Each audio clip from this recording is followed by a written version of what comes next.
Assalamualaikum warahmatullahi wabarakatuh. Perkenalkan, nama saya Juntri Herizi Anastiniro dari kelas 22B.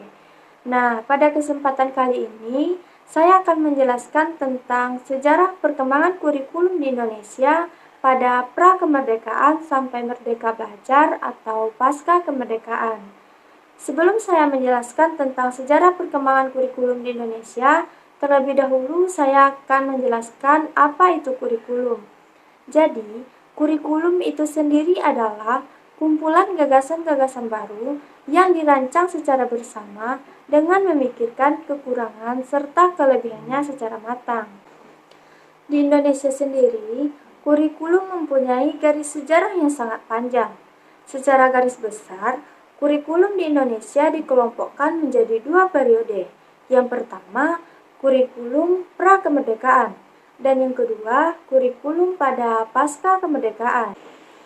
Kurikulum pada pra-kemerdekaan mempunyai ciri pembelajaran dengan sistem pendidikan penjajah. Misalnya, pada masa penjajahan Belanda, yang mana sistem pendidikan pada masa Belanda kita mengikuti sistem pendidikan Belanda. Begitu juga waktu masa penjajahan Jepang, yang mana sistem pendidikan pada masa penjajahan Jepang juga menggunakan sistem pendidikan menurut negara Jepang. Sedangkan pada pasca kemerdekaan banyak kali mengalami perubahan dan perkembangan.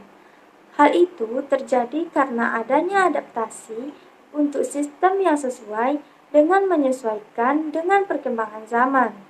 Perkembangan kurikulum bermula pada tahun 1947 sampai 2013. Pertama, saya akan membahas pada tahun 1947.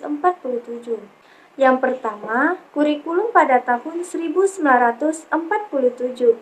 Kurikulum pendidikan di Indonesia masih menggunakan sistem pendidikan kolonial Belanda dan Jepang, hanya saja meneruskan pendidikan yang sebelumnya, karena pada saat itu bangsa Indonesia sangat berharap untuk merebut kemerdekaan. Yang kedua, kurikulum pada tahun 1952. Kurikulum ini lebih merinci daripada kurikulum pada tahun 1947. Kurikulum ini sudah menggunakan sistem pendidikan nasional. Kurikulum ini sudah merancang pembelajaran yang bersangkutan dengan kehidupan sehari-hari. Yang ketiga, kurikulum pada tahun 1964. Kurikulum ini mempunyai keinginan untuk rakyat dapat pembekalan pada jenjang SD, sehingga pembelajaran dipusatkan pada Pancawardhana, yaitu pengembangan moral, kecerdasan, emosional, bahkan jasmani. Yang keempat, kurikulum pada tahun 1968. Kurikulum ini lebih menekankan pendekatan organisasi pada materi pembelajaran seperti pembinaan Pancasila, pengetahuan dasar, dan kecakapan khusus. Yang kelima, kurikulum pada tahun 1975. Kurikulum ini lebih menekankan agar pendidikan lebih efektif dan efisien. Yang keenam, kurikulum pada tahun 1994. Kurikulum ini merupakan hasil upaya untuk memadukan kurikulum-kurikulum pada tahun sebelumnya. Yang ketujuh, kurikulum pada tahun 2004. Keterampilan dan pengetahuan pembelajaran disusun atas aspek mata pelajaran tersebut. Yang kedelapan, kurikulum pada tahun 2006 atau biasanya juga disebut dengan sebutan KTSP. Pemerintahan pusat menetapkan standar kompetensi dan kompetensi dasar. Penyusunan KTSP biasanya di bawah binaan dan pemantauan Dinas Pendidikan di wilayah setempat. Nah, yang terakhir, kurikulum pada tahun 2013. Kurikulum ini berbasis kompetensi yang memfokuskan peserta didiknya.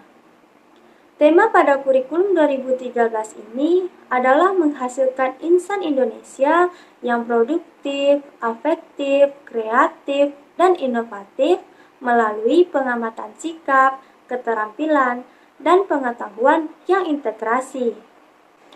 Nah, jadi inti dari perkembangan sejarah kurikulum di Indonesia ini ialah perubahan dan penyempurnaan kurikulum sesuai dengan keadaan masyarakat setempat pada saat itu.